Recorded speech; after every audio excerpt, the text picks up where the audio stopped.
আসসালামু আলাইকুম এভরিওয়ান, কেমন আছেন সবাই? আশা করি আল্লাহ তাআলার অশেষ রহমতে সবাই খুব ভালো আছেন।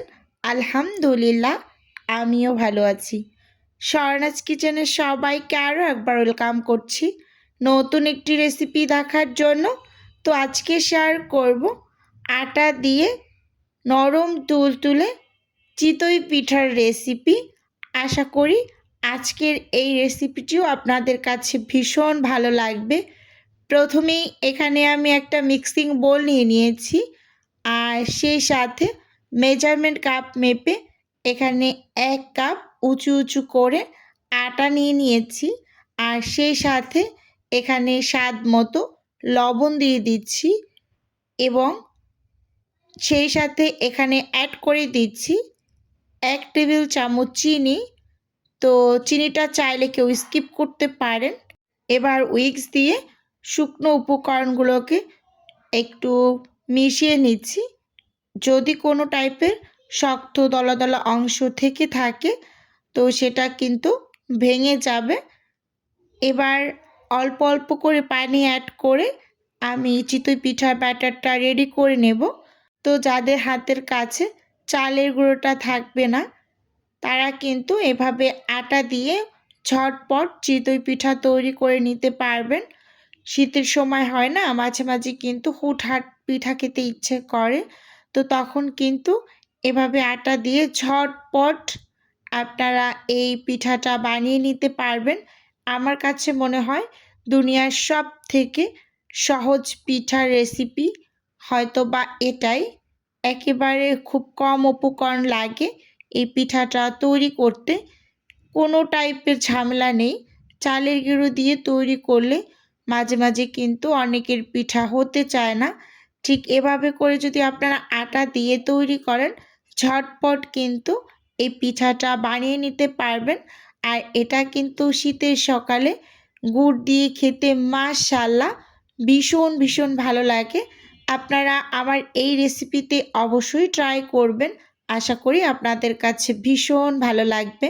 তো প্রথমে আমি 1 কাপ পানি দিয়ে, মানে নর্মাল যে পানিটা ওইটা দিয়ে কিন্তু অল্প অল্প করে অ্যাড করে ব্যাটারটা মোটামুটি পর্যায়ে একটু রেডি করে নিয়েছি। এরপর আমি মেজারমেন্ট কাপ দিয়ে আরও 1 কাপ পানি নিয়েছি, সেখান থেকেও আমি 1/3 কাপের মতো পানি অ্যাড করেছি এখানে। তো এবার কিন্তু উইক্স দিয়ে খুব সুন্দরভাবে নেড়ে চেড়ে মিশিয়ে নিচ্ছি। আর এই কাজটা কিন্তু অবশ্যই একটু সময় নিয়ে করতে হবে, কারণ এই কাজটা যদি একটু সময় নিয়ে আপনারা না করেন তাহলে কিন্তু ব্যাটারের ভিতরে মানে গোটা গোটা অংশ থেকে যাবে।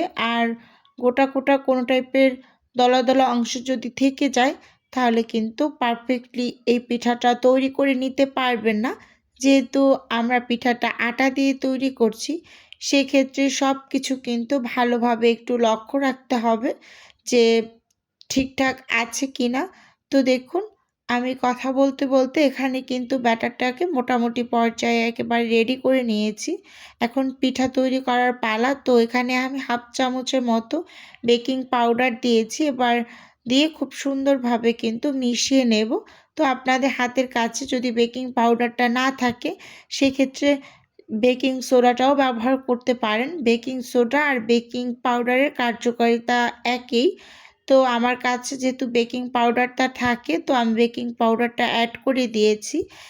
এই পর্যায়ে আমি আপনাদের ব্যাটারটা একটু দেখিয়ে দিচ্ছি যে ব্যাটারটার ঘনত্বটা ঠিক কেমন। একদম চিতই পিঠার ব্যাটারের মতোই কিন্তু ঘনত্বটা আমি তৈরি করে নিয়েছি। ভালোভাবে লক্ষ্য করলে কিন্তু বুঝতে পারবেন।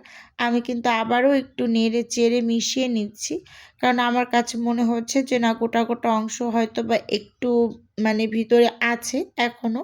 তো সেজন্য আবারও একটু চামচ দিয়ে ফেটিয়ে নিচ্ছি। এবার দেখুন, একেবারে স্মুথলি একটা ব্যাটার আমি রেডি করে নিয়েছি। তো এবার এখানে দেখিয়ে দিচ্ছি আমার 1 কাপ পানি আর আরেক কাপ পানির 1/3 কাপের মতো লেগেছে। তো এবার আমি পিঠাগুলোকে বানিয়ে নেব। আর এই পিঠাটা তৈরি করতে খুব বেশি একটা সময় কিন্তু লাগে না, অল্প সময়ে তৈরি করে নিতে পারবেন। তো এখানে পিঠা তৈরি করার জন্য চুলোতে আমি একটা প্যান বসিয়ে দিয়েছি আর চুলোর আঁচটাকে আমি মিডিয়াম আঁচে রেখেছি। এবার মেজারমেন্ট কাপ দিয়ে মানে 1/3 কাপের যে কাপটা আছে মেজারমেন্ট কাপ, তো এই কাপের 1 কাপ ব্যাটার দিয়ে দিয়েছি। তো ব্যাটার দিয়ে আমি 1 থেকে 1.5 মিনিটের মধ্যে অপেক্ষা করছি। এর মাঝেই কিন্তু দেখুন অসংখ্য ছিদ্র হয়েছে এই পিঠাটার উপরে।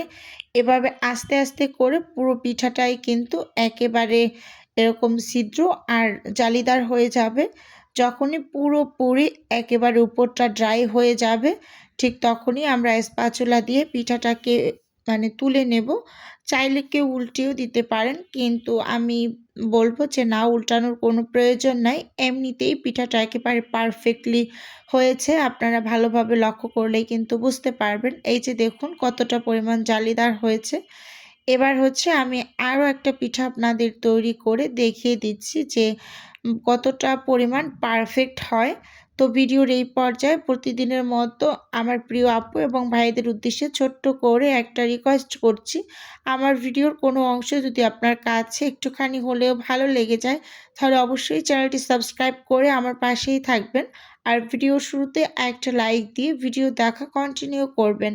এই যে বন্ধুরা, এখানে কথা বলতে বলতে আমি কিন্তু আরও একটা পিঠা তৈরি করে নিয়েছি।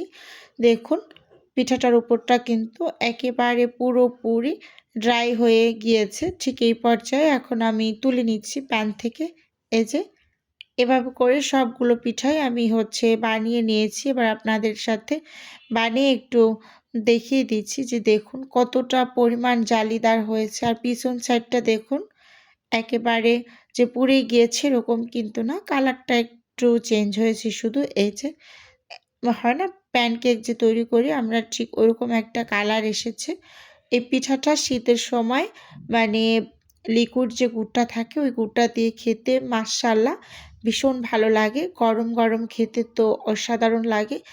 আর আপনারা যে কোনো কিছুর সাথেই সার্ভ করতে পারবেন। সবজি ভাজি বা যে কোনো টাইপের মাংসর সাথে আপনারা এই পিঠাটা সার্ভ করতে পারবেন। ভীষণ ভালো লাগে, নরম তুলতুলে। মুরব্বিরা তো ভীষণ পছন্দ করে এরকম নরম তুলতুলে হওয়ার কারণে।